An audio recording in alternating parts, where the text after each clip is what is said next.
Talking about Erikson's stages and applying them to the secondary classroom. So for the first stage is trust versus mistrust, and needs that children need in this stage are safety and dependence and caregivers, warmth and consistency. So applying that to the classroom would be building a classroom safe community for those who need that, and also being consistent in with the rules and guidelines, and then the students know that you are dependable.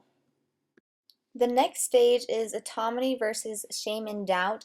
In this stage, the needs are like to make choices and learn basic skills. So applying that for an assignment, the kids would be able to choose a product that they would like to do. Also, for kids who are lacking some basic skills in my content area, I can set time aside for them to help them learn those basic skills.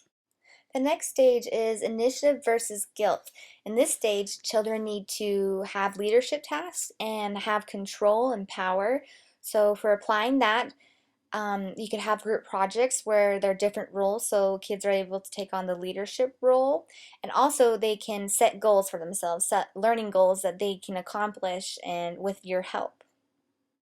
The next stage is industry versus inferiority, and this stage kids need to have accomplishments and they also need encouragement.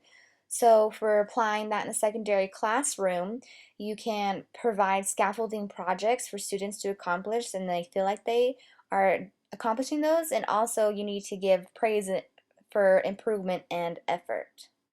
The next stage is technically identity versus role confusion, but we're going to skip that and come back to it at the end. So we're going to talk about intimacy and isolation. In this stage, kids need close, committed relationships and a strong sense of identity in order to do well in this stage. So they need to learn how to argue, and with my content area, English, it's easy to be able to have discussions and debates, and then also seating charts and group work will help them develop committed relationships with their peers. And it's important to switch up the groups so they can develop more relationships. The next stage is generativity versus stagnation. In this stage, kids need to learn how to give back and to contribute to the world. So for service learning classes, this is very helpful, and also you can come up with service projects you can do around the school and to contribute to the school or throughout the world. This stage is integrity versus despair, and in this stage a person needs to know that they're living up to their expectations and have no regrets.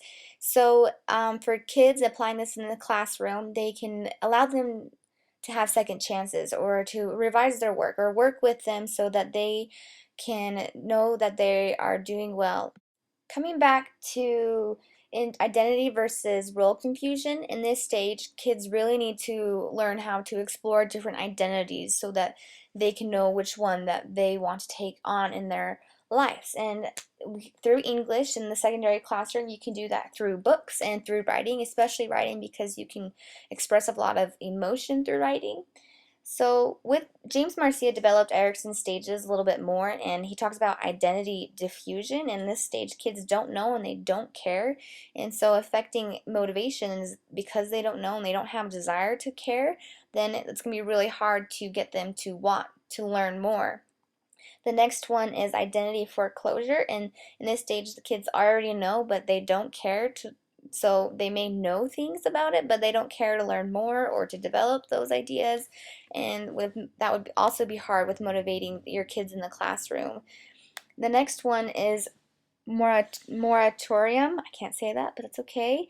So in this stage, kids don't know, but they want to know, and so engaging your kids in this stage would be very exciting fun because they want to learn everything that they can. And so with identity, they want to read those books to figure out who they are, and they want to write more because to express themselves and figure out who they are. And then the next stage is identity achievement, and they figured it out. So in this stage with motivation is maybe they don't really have any motivation to learn more just because they've already figured out who they are and who they want to become, and they've set those goals. So thank you for listening to my presentation.